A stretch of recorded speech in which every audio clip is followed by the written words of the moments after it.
One of the oddball Thanksgiving traditions that I have seen before is frozen turkey bowling. So that is intended use. Yes, there you go. That's Like- where I was going with that. It's like, well, it's not necessarily for your Right. meal. All right.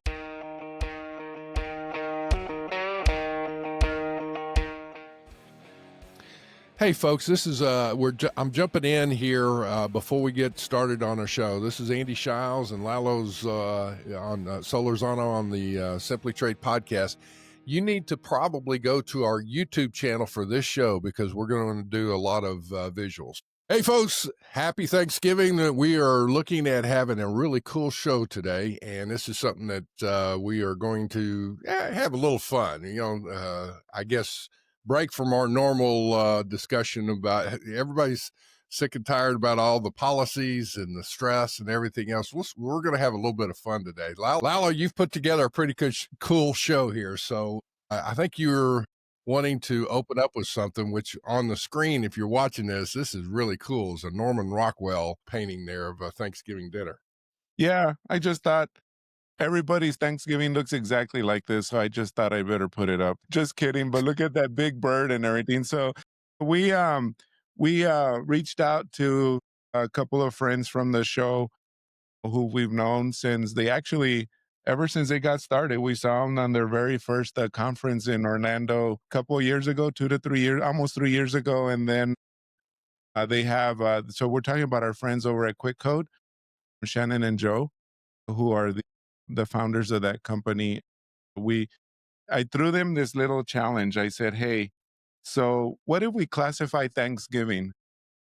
Not necessarily the dinner or the meal or anything, but just Thanksgiving in general. And y'all will know why we said just Thanksgiving in general here in a little bit, only because we're going to have a lot of fun with this, like you said, Andy. So let's bring in Joe and Shannon just because for the sake of time, instead of dragging this on too long. But Joe, Shannon, welcome to the show. Thanks, you. Lalo. Yep. Thanks, Lalo, for having us. Been a while for y'all. It has. I would like to say that we're so grateful to the two of you. That first conference that we went to in Orlando in 2023, we didn't know a single person. And you guys were so kind and really so welcoming. And I think that really made us feel confident that, okay, we belong here. We're at the right place. So thank you. Definitely.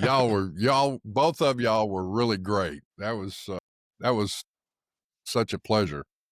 Yeah. Well, thank you for having us.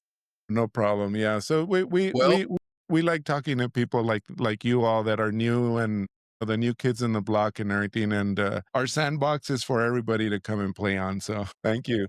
So even if we disagree with something, it's like, let's talk it out. Well, how do we want to start this? We're talking about Thanksgiving and the different things going on there. It's obviously it's a big sports weekend. It's or day. I know in the college football ranks, there's lots of games, but one of them is a traditional rivalry they call the Egg Bowl, which is between Mississippi State and Ole Miss or University of Mississippi.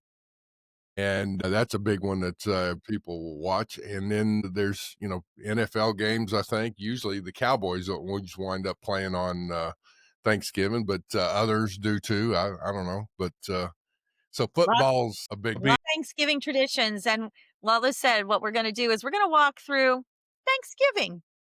Maybe some food, maybe some other things. Okay, well, let's start. What do we want to start with? Because I know I'm going to start my morning running my butt off on this goofy little tradition that we have. So I'm going to share my screen, Lalo, or do you already see my screen? Go ahead. All right. So for those of you who don't know, what you're looking at here is QuickCode, a QuickCode product database.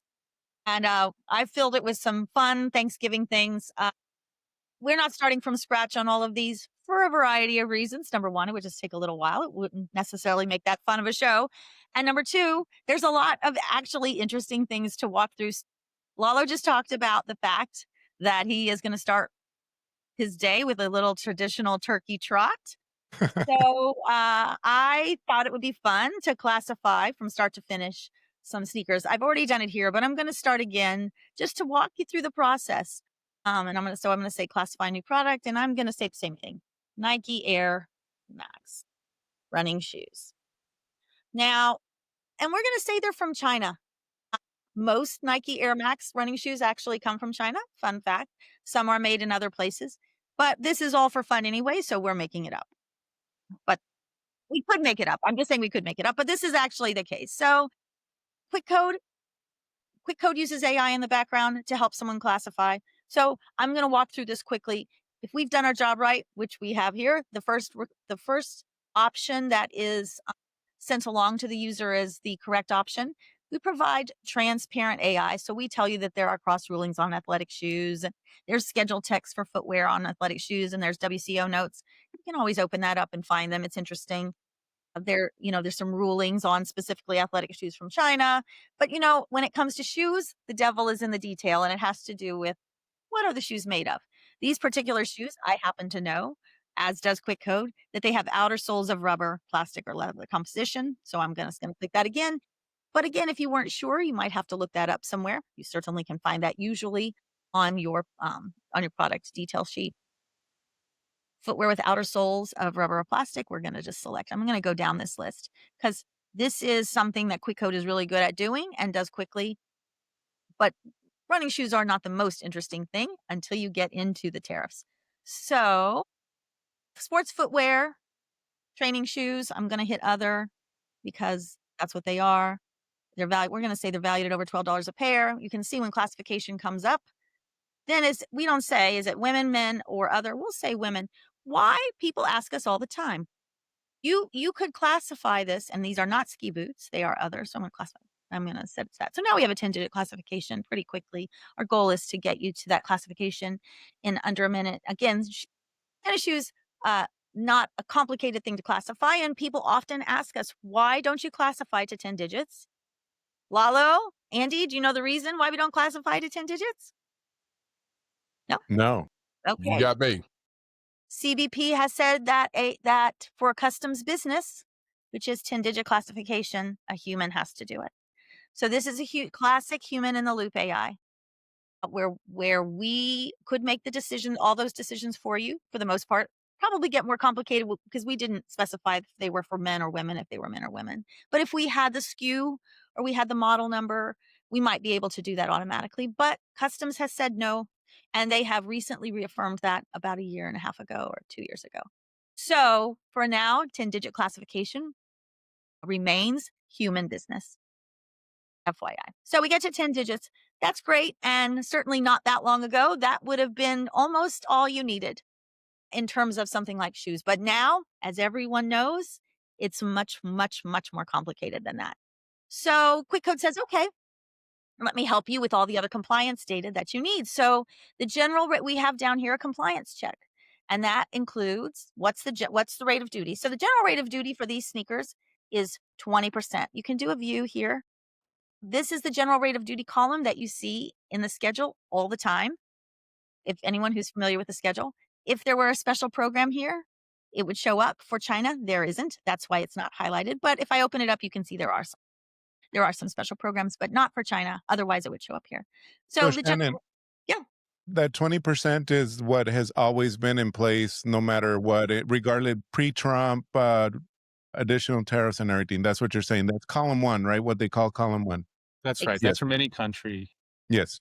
Just the general duty on footwear. Okay. Yep. And so what's happened here is we're just saying, okay, that's where you're starting from. You're starting at the general rate of duty, right? Oh, but look at this. Now we have additional tariffs that we have to be concerned with, and it needs review. So let's look at those. And because this product is from China, QuickCode has said, okay, here are the tariffs that you need to be concerned with for this specific product of Nike Air Max running shoes. And so we start with the 301s. Those are the oldest ones, and those are the ones you're most familiar with. And it says to you that articles of China as enumerated in US Note 20R. This description comes straight off of ACE. So this is an article of China as enumerated in 20R, and we have a link to actually Note 20S. I'm guessing 20S probably came after 20R. Joe, I'm guessing. That's correct. They haven't updated the description in ACE. Yeah, they haven't updated in ACE, and we get it straight from ACE. And it's 7.5%. But there are other 301 values. And so you might wonder, well, is this really the right one? This is the one that QuickCode sent to me, but is it the right one? If you doubt it, you can link to this note. And when you open that up, and I'm not going to do that. It's a wall of text. We go straight to the note and we show you straight where this particular code, which is 64041190, I think, shows up. So really helpful for that trade services person or that importer or manufacturer working in an organization to figure out, okay, is this the right tariff? Does this tariff apply to me? It turns out it does. So I'm going to just go ahead and select it. And then, I have to look at the IEPA tariff. That's the fentanyl tariff. And it says, here we go. China, Hong Kong, IEPA executive order, 10% duty. And it says, again, except for these products, articles of China and Hong Kong as provided in note to you. Same thing. If I link to that, I would see this code on there. And that's why QuickCode is serving it up, and it's 10%. There are exemptions, and those are hidden. Those are sourced underneath there. And are placed underneath there. That's 21, 22, 23. And those are the exemptions that you probably are familiar with related to donations, printed materials, personal effects, etc. There is no exemption for a sneaker that's being imported. So, we will do that. We select that as well. One more, the reciprocal tariff. Same thing. So China has a reciprocal tariff now of 10%. Recently, products of any country except product described in those. Again, this comes from ACE 9903, 0126, etc. That's the standard 10%, and that applies to the product of China. So that's why QuickCode is selecting that. So now what happens is I've done all of my tariff selection. If there were anti-dumping or PGA involvement, I would look at that here. But I want to know my shoes, how much are they actually going to cost me? So I open my tariff calculator, and let's just say I'm bringing in 30 pairs at $50 a pair, so for $1,500. And you can see that those shoes, which started out at essentially $50 a piece, because that's the aggregate value of everything I'm bringing in, their tariff is 47% for $712. So that is what I'm looking at here, is a general tariff of $300, the 301s, the IEPA, and the reciprocal. And so my total tariff is 47.5% on those shoes. So I think it's a really good example of how sourcing from different places might make a difference. If you purchase these shoes from another country, you would certainly avoid some of these very onerous tariffs, the 301s and the IEPA, the 10% IEPA, and you might only have to pay the reciprocal. So that's kind of the first example. We've done our Turkey Trot now, and we're moving on from the Turkey Trot, and we're going to have our touch football game. I'm not going to classify this, but I wanted to say that American football classifies into, let me see, I think I took 9506. This is sourced in Pakistan. And you can see, it's not the same as a pair of shoes, but you can see that the rate of duty is significantly less there coming from Pakistan. So it's 19%. And that's for your touch football game. And so that's an opportunity, but it turns out that footballs are not made in that many places. But with QuickCode, you could take that opportunity to say, okay, it's 19% if it came from Pakistan. Oh, oops, I'm going to open it up. What if it came from, I don't know where, let's say Mexico, for instance. Oh, Mexico's not a good because of USMCA. I'm not going to say Mexico. Let's say it came from Germany. We'll do a USMCA one in a second. If we say it came from Germany, it's free, the rate of duty. Let's look at the additional tariff coming from Germany. And in fact, the additional tariff coming from Germany, I happen to know, is this 15% EU tariff. So that's what I would say. So the tariff is less. So then this is a situation where an organization might say, well, it costs me more to buy that football if it came from Germany versus if it came from Pakistan. So I have to weigh the 15% versus the 19% and so on, etc. it's a great way. QuickCode is a great way for people who are in procurement to figure out what is this really going to cost me. So let's say we've had now our turkey trot and we've played football, and now we're going to start cooking. And I know macaroni and cheese is a controversial food. Why is that? Why is it controversial? Because let me tell you, some people are like, there's such hard stop on mac and cheese that they didn't have that at the first Thanksgiving, and I'm not I was serving going it. to say, Andy, how many pilgrims were making macaroni at that time? How many Native Americans were Well, making macaroni? Yeah. It is. I get that, but I gotta say, down in the South, macaroni and cheese is like a big. That's It's served quite. and it's lot right there down in the here. Yankee Doodle Dandy song, right? I mean, it's Right, macaroni, right. Yeah, well, there you Yeah, go. exactly. So I will say two of my kids are making macaroni and cheese, and I'm just going to classify this pasta. I happen to know what it classifies to. And again, not overly interesting. Two of my kids are making macaroni and cheese because they believe that it is absolutely critical to have it on evenings. So there you go. Classifying macaroni from Italy because if you've followed the news, that is a place where we've had some pretty significant anti-dumping cases added. So I just wanted to show how that can also really hit your Thanksgiving Day table. So for the sake of argument, I'm just going to say not subject to any of these other EU things. This would be a regulatory item. And I know Andy has said no policy, no regulation. We're just having fun here. So I'm just going to skip on that and I'm going to say it's none of that. So here we are. We have our Italian pasta. We're about Hey, to I'm guilty of opening up a can of worms quicker than two shakes of a dog's leg. So, So again, we go through the process. I'm going to open up and say rate of duty is general. It's free there. I'm going to look at the additional tariffs. This came from Italy. There's just a one reciprocal tariff and it's 15%.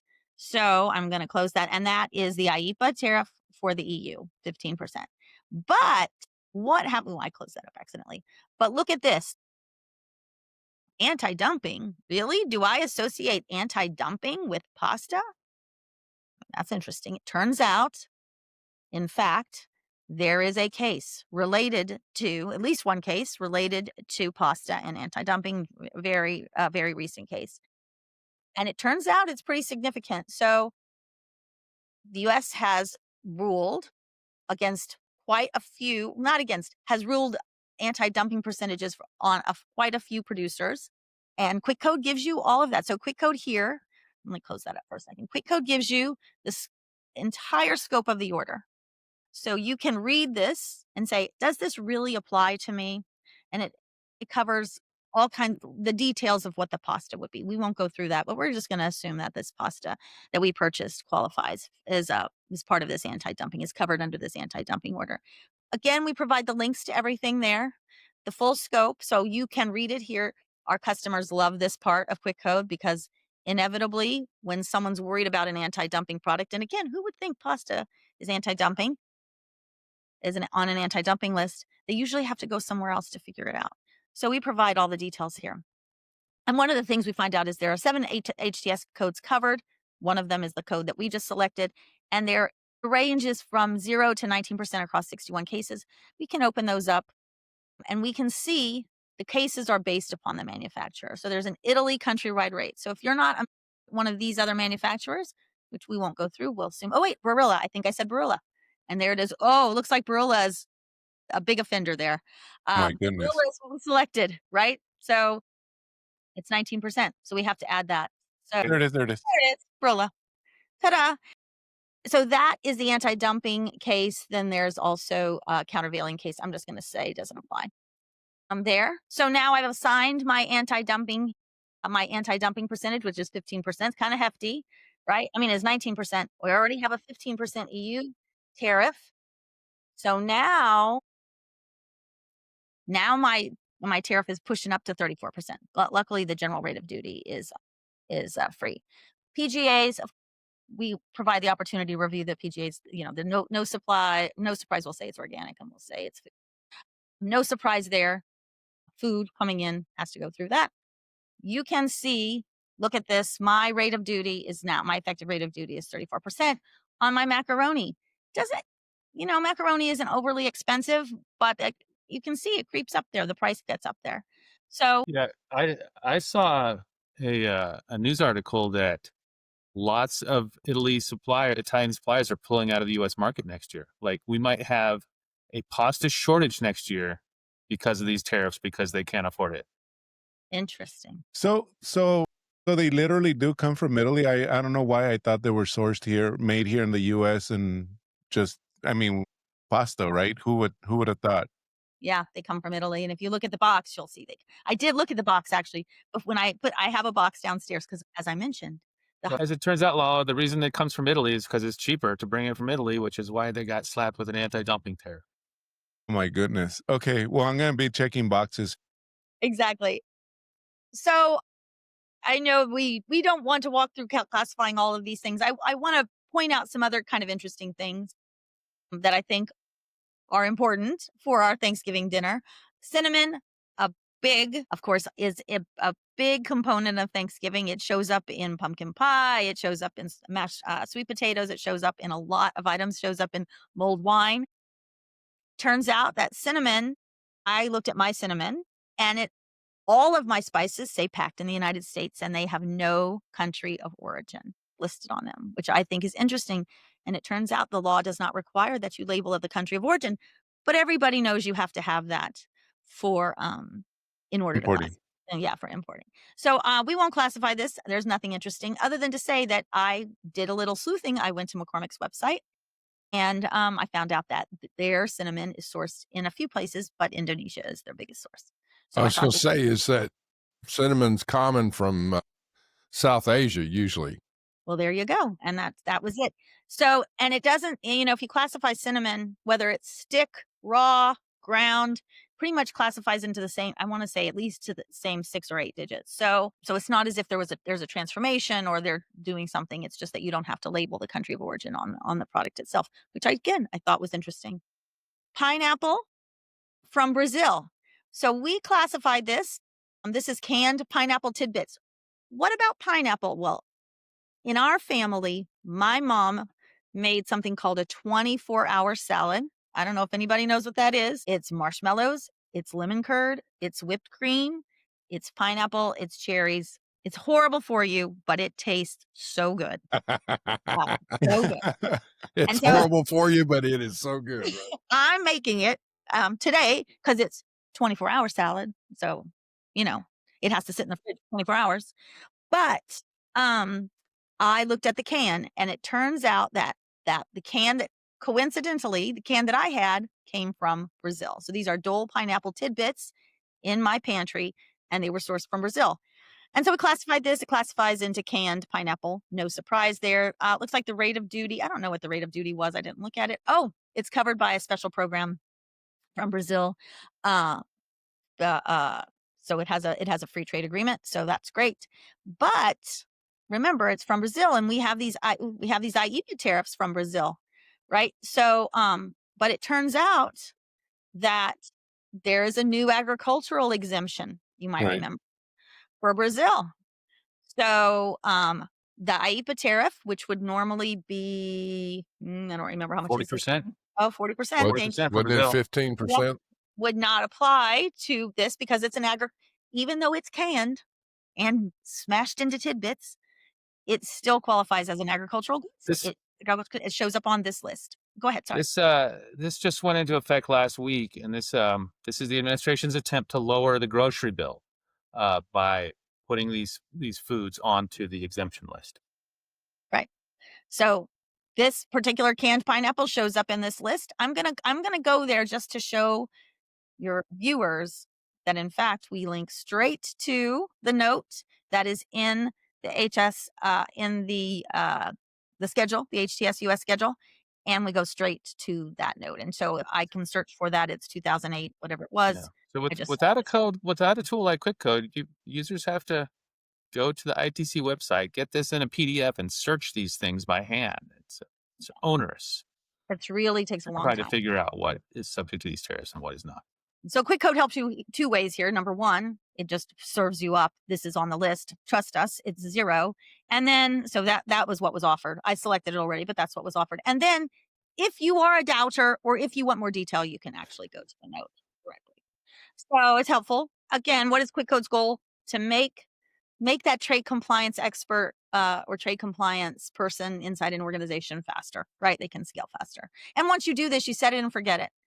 Really, QuickCode then manages all that for you. Okay, so you've made all of your goodies. You've made your 24-hour salad. Lalo is like, what about the ranch water? What about that ranch water? I gotta relax at the end of my cooking day before everybody gets here. I take a moment. At least I do. I know that. So, we do something at QuickCode that is, I'm going to show you what this means. I have this field. You can't see this title, but it's called this is called BOM family. So bill of materials family. I'm going to group by BOM family. And most of these things aren't on a bill. They are. The bill of material is actually the product itself, right? It's the same. But for ranch water, we might have a bill of material that's something like this. We have tequila, we have mineral water, and we have limes, right? So if everything was put together, we might have divided those up. I just wanted to show kind of that feature that we hear a lot of people saying, okay, well, I have this bill of material and I want to link everything together. I want to link my Chevy Impala into one place, and I want all the parts for the Chevy Impala under there. So this is how we help our customers manage that. But we can still classify and we can still, so I'm just going to classify one of these things. They all pretty much have the same treatment. We're going to assume all of them have a country of origin of Mexico because I looked them up ahead of time and it turns out all of them do. I'm going to classify this Topo Chico mineral water really quickly. QuickCode knows that it's this, and I'm just going to do this again. I'm going to do it fast. Waters, and it goes pretty quickly. Mineral water. Easy to do it fast and quick, because the first answer is the right answer almost all the time. Almost all the time. But again, I already knew that, so I didn't need to take the time to look at it. But what's the rate of duty? Well, it turns out that this is eligible for a special program under USMCA. So the general rate of duty is this. We don't ever automatically assign a free trade agreement, special trade, preferential trade qualification for the same reason. That's customs business. But here you can see it qualifies for USMCA. And when it qualifies for MCA, and there's other, that takes its general rate of duty to 0. And then what I can do is say, okay, now I need to look at the additional tariffs. And we know that there are additional tariffs for Mexico and Canada. The government, those were some of the early ones that the president did. But in fact, this is the Mexico IEPA duty. But there are exemptions. And one of those exemptions is treatment under USMCA. So if this qualifies for USMCA, it gets a 0. So I will select that. And then the same thing applies to, let's see, that was the IEPA and then the reciprocal. So there's an exemption. Oh, there's the exclusion. It was the exemption right at the top there. Right there. It was at the top. So, ta-da! Now I know that my ranch water, at least my Topo Chico mineral water, it qualifies for preferential treatment, and as thus it's 0%. So that's the good news. In the same thing, if it had any, it probably does have. Let me open that up again. Probably has PGAs. It doesn't have any anti-dumping, but of course it has PGAs, and I could use the calculator again. So I go through that whole process. It helps me figure out, does this qualify? If it does qualify, what are the other tariffs that might apply? QuickCode shows you all those tariffs, etc. If I had attached any rulings, I think I might have talked about that. I'm going to stop there. I'm going to see if Joe wants to add anything. I'm going to see if you guys have any questions on how we might finish up I don't know if Lalo has any special things that he might want to try, or Andy, that are unique to their Thanksgivings. The obvious, I was going to say elephant in the room, but let's call it the turkey in the room. We didn't put turkey because those are all domestic. So a huge percentage, I want to say approaching 100% of turkeys served are domestically. But I mean, we could always try and classify one. And right.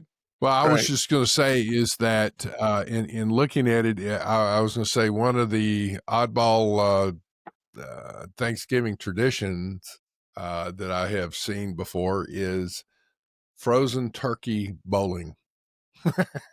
So, Oh, so that is intended use. yes, there you go. I think That's where I was going with that. Is like, well, it's not necessarily for your meal. Right, It would. right. All right. I, You know I what? think you I don't know might what's going be to happen. inviting trouble if you I'm you inviting trouble. classify. Joe does not like this, but I'm going to do it anyway. I'm going to say it's from Canada because it turns out that if you don't get a turkey from the U.S., you probably got it from Canada. Frozen turkey for bowling. Guys, I don't know what's going to happen. I have honestly. no idea what's about to happen here. Oh, yeah. Okay, let's see. What we do. Your system, you're Yeah. testing your system. They're You're like, gonna blow have it you up." been drinking something? What But is if you this? actually intended to enter a frozen turkey as a bowling ball, I'm Well, guessing you might be inviting trouble from. yeah, It's- it didn't. So It's where not, would it's not biting. QuickCode is not biting. It's not not. going to let you do it. Well, what is interesting here though is frozen turkey would normally fall into chapter 2, right? Yeah. That's where it would mostly fall into a whole frozen turkey. For bowling confused it because it's like, surely you don't mean the game bowling. So maybe that's some other preparation that we don't know about, like frozen turkey for soup or frozen turkey for something else. Right. Well, I think that's what's happening. As Joe said, inviting trouble. I love it though. And let me just say, if you really believed it was for bowling and you wanted to classify it into chapter 95, I say go for it and see what CBP says. Maybe there's a lower tariff for that. Give it a shot. Have you lost your mind? Well, I'd like to show you that QuickCode made some suggestions. Okay, I don't know what you got going on here, people, but do you mean a frozen turkey carcass for food preparation? Or do you mean bowling themed frozen turkey novelty item? I just don't understand. It's trying to figure out what do you mean? Novelty sports equipment. Yes, that's what we mean. Novelty sports equipment. That's you're right. Maybe if we add that, let's see if we add novelty sports equipment, because that's what it would be if it says 95. Let's see. There it goes. There it goes. There it Toys, goes. games, and Yeah. sports. Yeah, there we go. There you go. That's it. So yeah. Chapter That's 95. Got it. chapter 95. I love it. All right. Anybody else? Lalo, anything fun? No, I was gonna say only in El Paso stuff, right? I mean, ranch water is one of them, I guess. Not necessarily only in El Paso. Lots of people do drink Oh yeah, ranch I water. learned it. Yeah, but then there is only in El Paso, which. So I gotta say this, and my niece is gonna flip when I say this because she swears that we always have tamales in Thanksgiving. We don't, fun fact, but she says we do. She's been out of the city for so long that now she thinks we have tamales every time she comes to El Paso.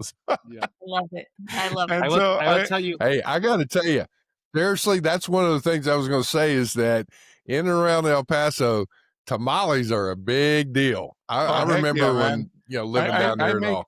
I make them Yeah. in Christmas. I do my assembly line with my family. My Nice. son is engaged to Anglo, let's say. She's a non-Hispanic, and we had her making tamales last year, and by the time we were done, she was like a wizard. Man, she can make tamales. Wow. Yeah, that's awesome. I That's will tell great. you, my family is from San Antonio, and I have lived in El Paso a couple of times. Right. In my family, we eat tamales every Christmas Eve, Yeah. Yes. but we do not make them. We get them from our local restaurant here. Okay. Well, not they're reaching close to $20 a dozen. So I mean, I can help you I can lower that tariff. If they're made in Mexico, fully that fully qualifies for USMCA if they're Oh, yeah. sourced and made in Exactly. Mexico. Yeah. Let's see. Let's just see what a tamale. We'll call pork tamale. Why not? Yeah, pork Yeah, tamale. as you're doing that, I got to say, tamales are a big family deal where every family has their own recipe. Yeah. And there's a tremendous amount of pride put into tamales. And Well, there you go.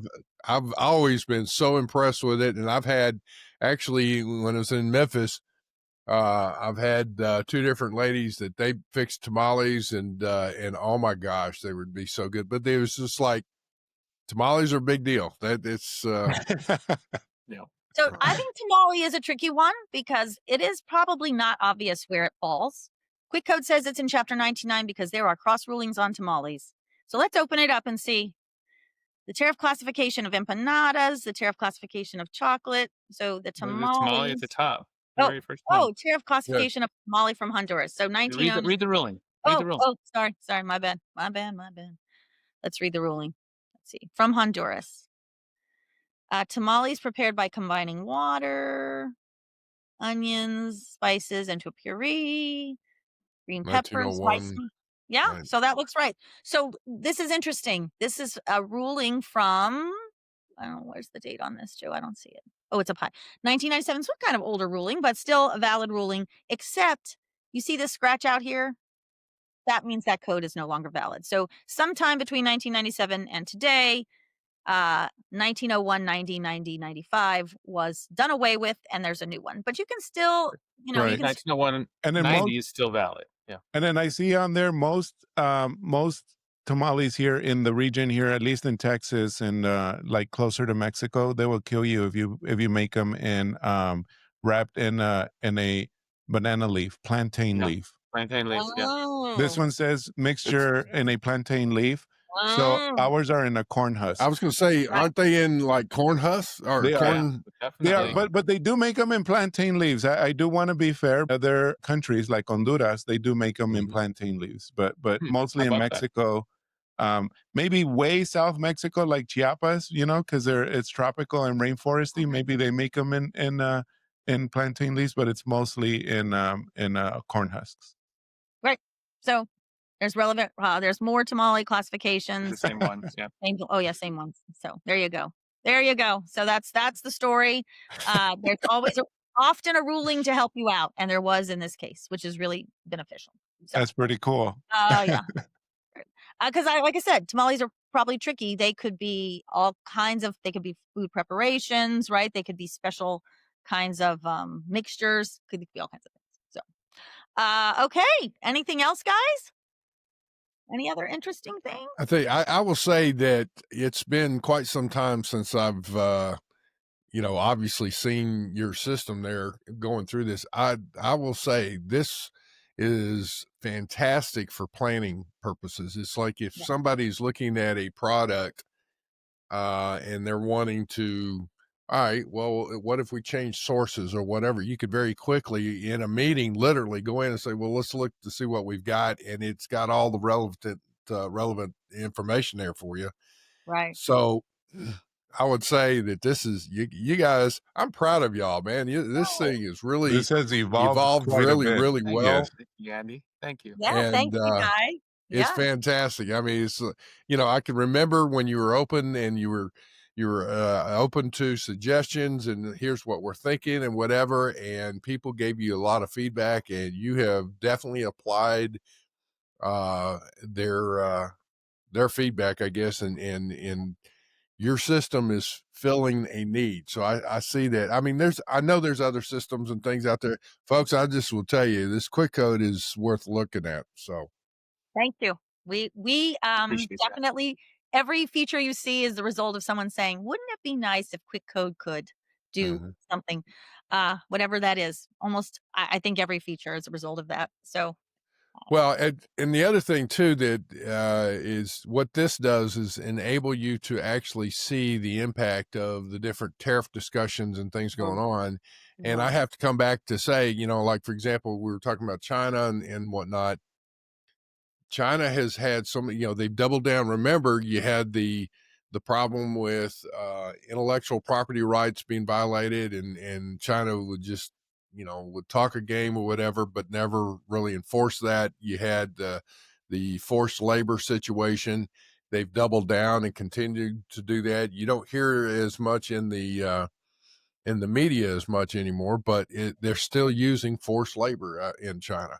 And then their market, they're the second largest economy in the world, is not open to not just the U.S., anybody, quite frankly. I mean, they claim it's open, but it's not truly open. And so, you have those things. And so this going back and forth, you see all of these additional tariff situations and how it adds up.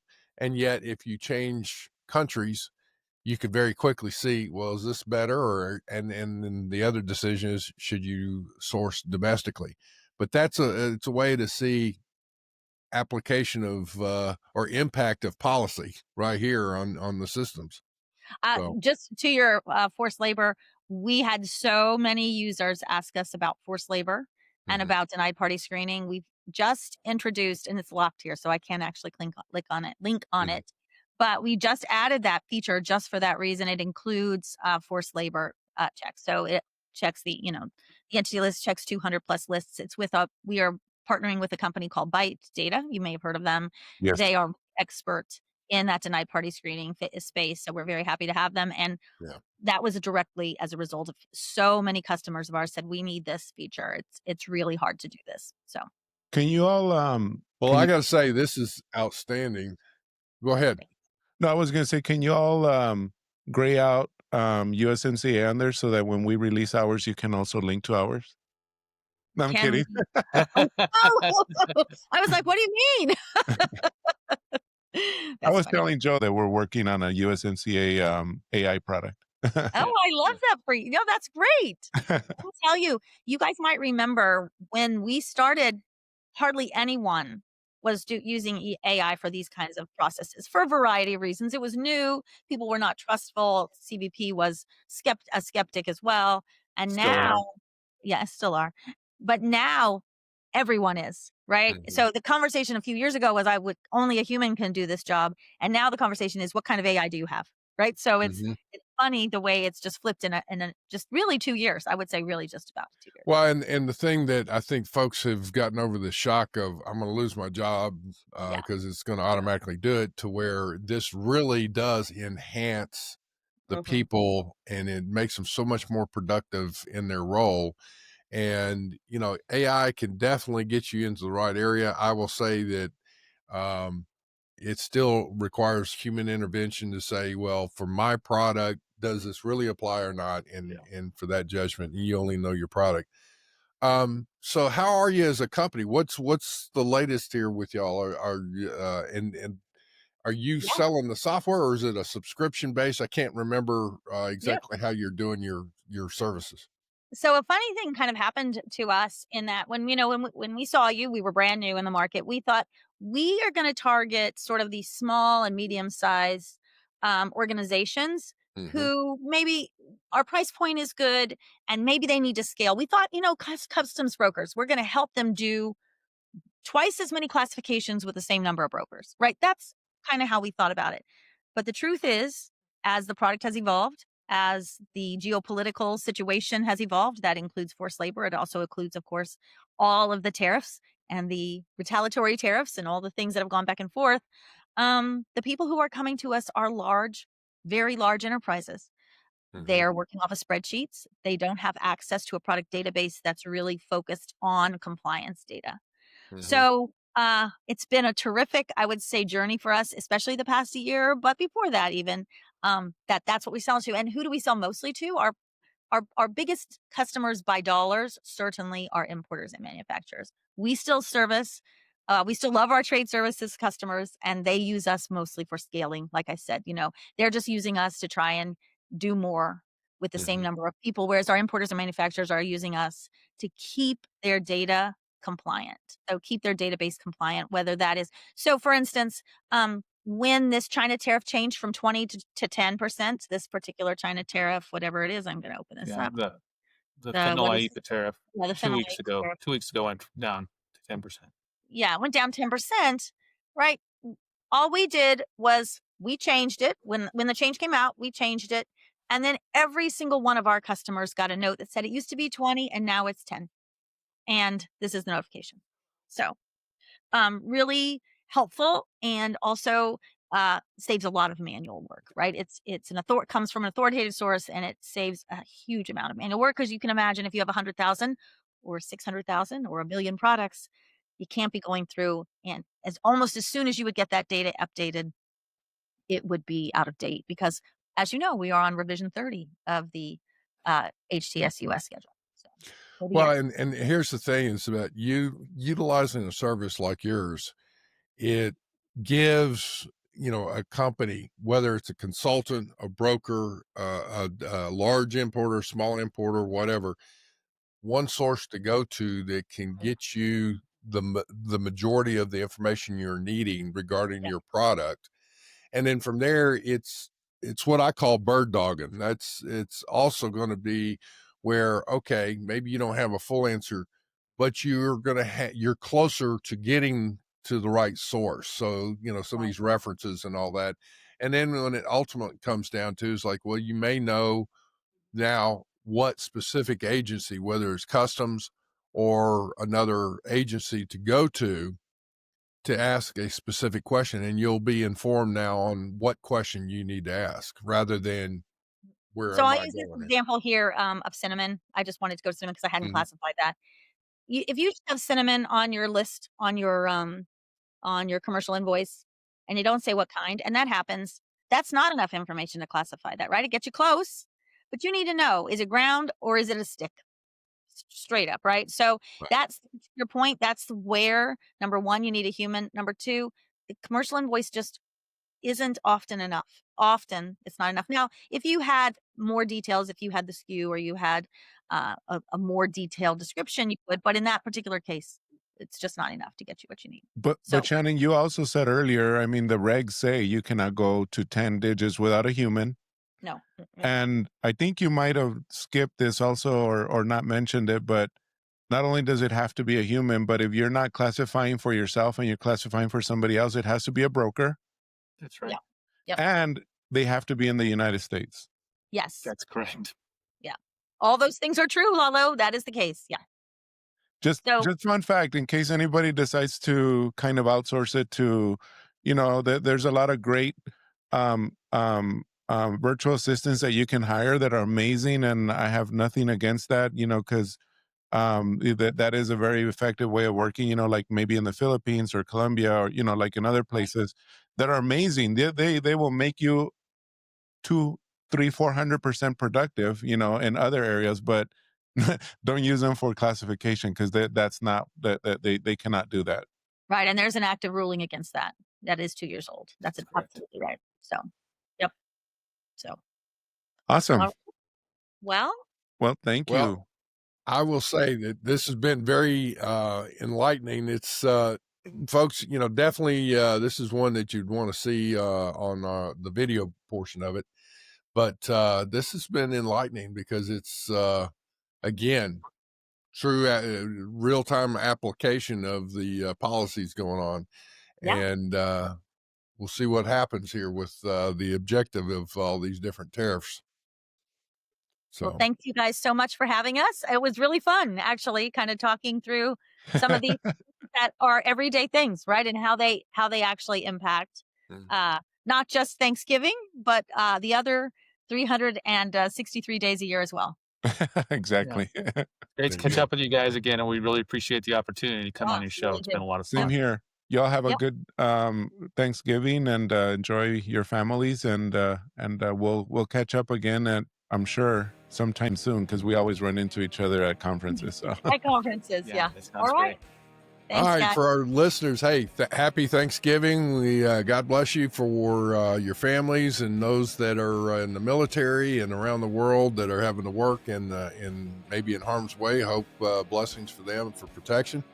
And forever, all of our listeners, thank you for supporting us. So with that, I guess we need to say goodbye and have a great day.